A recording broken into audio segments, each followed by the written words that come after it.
Here I am in a tiny village called Netala in the Himalayas, and I'm about to go on a trek, and I just wanted to film some of it for you so you can just see. Look at this, just surrounded by nature and mountains and everything. So I'm gonna do some filming, gonna make a little vlog for you. Enjoy. And yeah, I am a little sleepy. You can see my sleepy little eyes. I woke up this morning and I just felt to come and explore this beautiful place. So let's do it.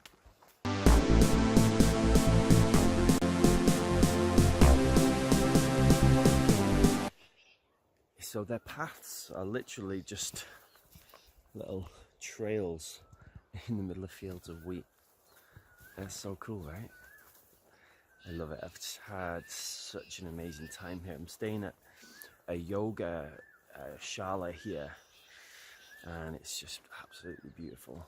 I had the best time. I followed this flow to get here, and it wasn't how you thought it is, because you see people think they're just going to see the whole path, but for me I just get shown like breadcrumb after breadcrumb after breadcrumb, right? And you just have to kind of follow it. So my friend invited me to this ecstatic dance ceremony in Rishikesh, which was beautiful, and I had to check out the next day, and I had no idea how I was going to get anywhere or where I was going to go. I just had no plan.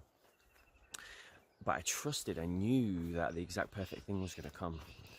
And so at the end of the dancing ceremony, this guy comes up to me and says, "Wow, you're such a good dancer." I was like, cool.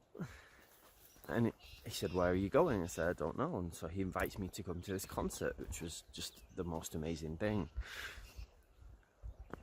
And he says, "You should come to Netala." It's like, it's this tiny village in the middle of nowhere. All they basically have is an ashram. And it's a perfect place if you want to have some peace and quiet, which is exactly what I wanted. So I'm just finishing my book while I'm out here. I wrote 5,000 words yesterday, 5,500. So yeah, it's like, it's almost finished. It's so close. And so I come. But the thing is, that guy was supposed to come with me, but he ended up not being able to. So I ended up coming by myself, which is cool, right? Because he was just there to guide me here. And then I get here and it's dark, and the ashram can't accept any more travelers. So I'm like, what do I do? So this local girl invites me to stay at this place, but when I get there I meet this amazing guy who says he's going to take care of me. He says, "I'm going to give you the best of everything." He's like, just trust. And he sorts me out this absolute paradise place. And the yoga shala has 8 rooms, but there's no other guests, so I'm the only guest. So I literally have this like incredible yoga palace to myself, with a chef who cooks me vegan food, organic vegan food every day, 3 meals a day, and just being treated like an absolute king. And everyone here is just so kind and nice. I even got invited to a local couple's wedding, so I went to a wedding, which was pretty epic.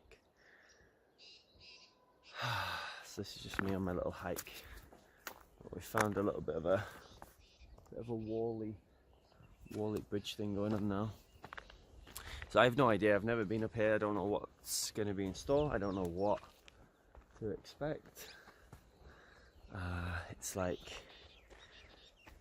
just after 7 AM on a Saturday morning, so I saw a lot of kids going to school, which is cool. So yeah, let's see. There's some pretty substantial big peaks. I don't know if I'm going to go to the top of one or not. I think I'm just going to keep walking until my guidance tells me to turn around. Just follow the breadcrumbs, right? So it's pretty amazing to see like all these farms. So they mainly seem to be farming wheat. See, there's loads of wheat here. But they all the women have like these thatch baskets on their back, so they just literally go in there, just chopping with this little sickle thing, and they're chopping it and then they're putting it in the basket on their back. And you can see the houses are actually quite nice, and they even have because there's no Wi-Fi here in the village. There's no Wi-Fi, it doesn't exist. but they actually have electricity. You can see the telegraph poles, yeah, right, that take the electricity around, and they've made these little paths, and they even have like irrigation pipes and stuff that goes out all to the different fields. So it's really, really interesting. I've never been anywhere like this, so I'm like a big kid, you know. I just think everything's so interesting. I can see this house over here. You see this one actually has a satellite on it, so they must get some kind of satellite television as well, which is pretty cool, right? And you see here there's a woman with a basket, just where my finger is. It's so cool. So I'm just wandering around this cool little village, and you can see everyone has like cows, which is pretty cool, right? Namaste. Look how cute they are. Oh. So I'm here in Netala village with my amazing friends. Say hi. Hi. So just by random, I was walking through the village, and this is my friend Mahesh, who's been helping me and showing me around, and this is his brother, and just bumped into them, and there we go. And now I'm at Mahesh's house. It's pretty cool, right? How long has your family lived here for? Yeah, about 30 years ago. 30 years? Yeah. Nice. Where were they before that? Yeah, at Utakashi. Oh, okay. Yeah. Okay, nice. So Utakashi's like a big market town a bit further down the road. Yeah. And now we're gonna go up there. Just because. Look how cool this is.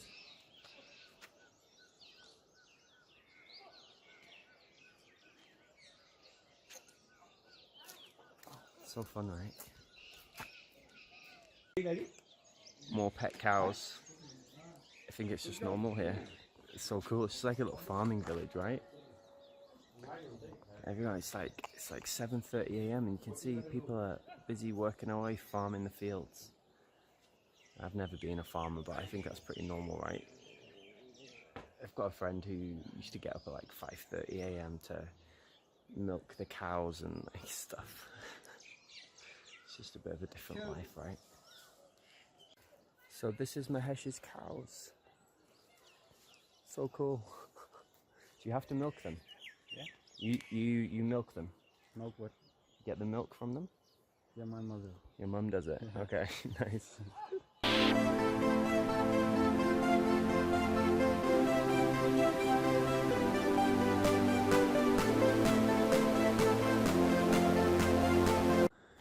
So we're like halfway up this huge mountain now. I don't even think you can see how far it is. And then there's this big wall. So I was just asking Mahesh why there's a wall, and he says that it protects, you see here there's like smaller plants, so they call it a nursery, so you have to protect it from the animals because they bring their cattle, their cows and stuff up here to graze, and they would just eat all the small plants. So Mahesh loves to plant trees. Yeah. Why do you like planting trees? I love planting trees. I love trees. I love trees too. Tree friends. So cool. Alright, we're gonna carry on. So the pine trees here all have these like markings in them. And so I was asking Mahesh what it is, and basically they collect the sap. So you see here, they like collect the sap from the pine trees to make, he says, clothes and all sorts of interesting things. So as we're coming up, you can see most of the trees, they all have these kind of markings on them. Super interesting. So I was walking up the path and there's this huge stone just in the middle of nowhere. We've been walking for maybe like 30-40 minutes now. It's so cool.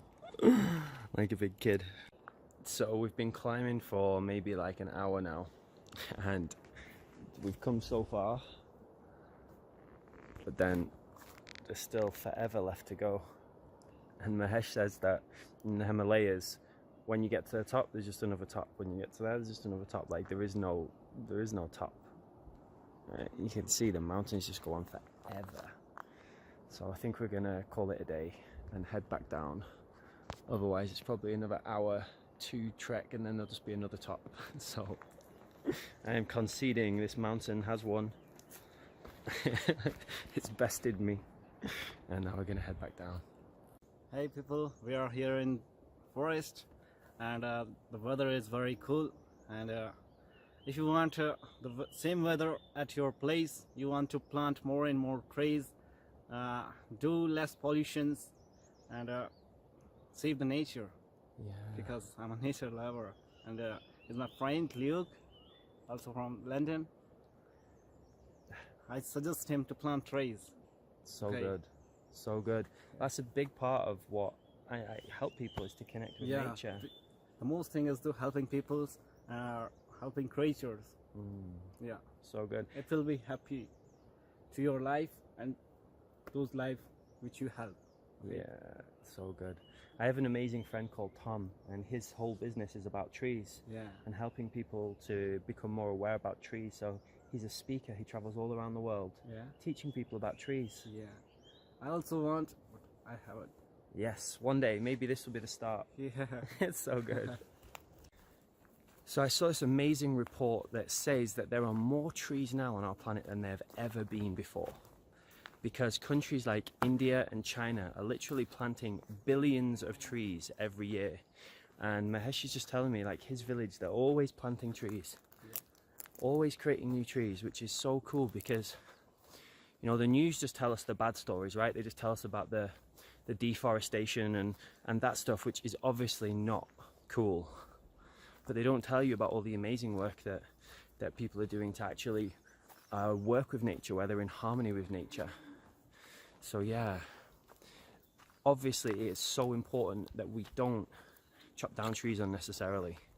Like, especially when most people, they're just doing it to make money, or one of the biggest reasons why they actually chop down trees is for agriculture, so they can create more farmland, so they can satisfy people's meat addiction, which is crazy. Less is more. If you want to cut the trees, you should have to cut dry trees, and if you need green trees, then you have to plant 10 more trees for one tree. Okay, Okay. I like that. So every tree you cut down, you have to plant 10 more trees. Yeah, everything is about being in harmony, right, with nature. And when it's about money or greed, or there's no place for that. We just don't need that. Especially nowadays when we have so many resources available, right? But I know a big one that I've really studied, you know, I'm a geek, right? I go deep into this stuff, is palm oil. Palm oil, what they do is after they have grown the trees, they just literally burn the fields. They just burn them and leave them so they're useless. And then they move on and they plant a load more. It's one of the craziest industries, but it's such a big multi-billion-dollar industry. So I personally try and avoid products that use palm oil, because if we stop using those kind of products, then there'll be no demand for them, right? And just by us changing our habits, by us being more conscious about the stuff that we buy and where it's sourced from, we can create this demand for eco-friendly products. And it all starts with you. So just be a bit more aware, like look into it, because it's crazy what's going on, but it's not all doom and gloom. There are amazing people like Mahesh who have a mission to change the way we think about nature. So I think that's really beautiful. This is just so cool. Look at this.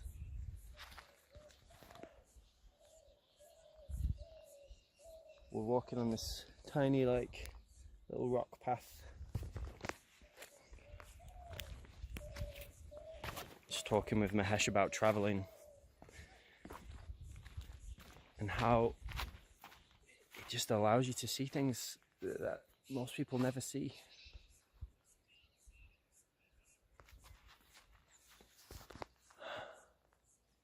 So beautiful. Mahesh just said something really deep and amazing, because people like you, Yeah. you're very connected with nature. Yeah.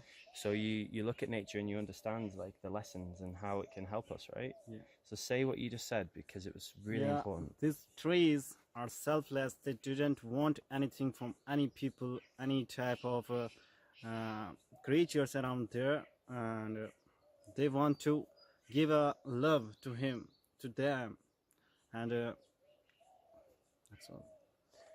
Everything in nature just is, right? It doesn't try hard. A tree doesn't try hard, but because it's being, the birds, the insects, the everything else, they get shelter, they get a place to live, they get food, they give shade to all the other plants, so the little smaller plants can grow without getting burned by the sun, right? You are saying perfect. See, Yeah. I'm smart. But most people, we just try too hard. But like I always talk about a river, you know, rivers, they just flow, Yeah. and because the river flows, everything else gets life. Yeah. So I loved it. This guy's so smart. Watch out for Mahesh's YouTube channel. I'm gonna help him make a YouTube channel. Okay. So this is super interesting. You see these pipes here, these metal pipes, and this literally carries the water down from the top of the mountain, and this is what they use for irrigation for their fields. So you can see the pipes just go on and on, but it's also what they use for their drinking water and for their water in their houses. So I was thinking, how do they get water? And they literally have created their own irrigation pipes, and so the water they get is fresh mountain water. It's not treated, it's not anything, right? It's fresh mountain water. And everyone has their own cattle, which they literally get their dairy products from themselves. So it's not, they grow all their own food, they do everything, right? It's a completely self-sustaining village. So it's like everything's just more high vibration.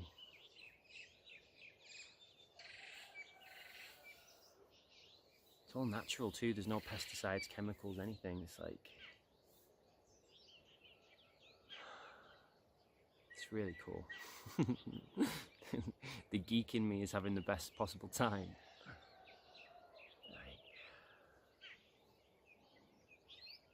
Just listen.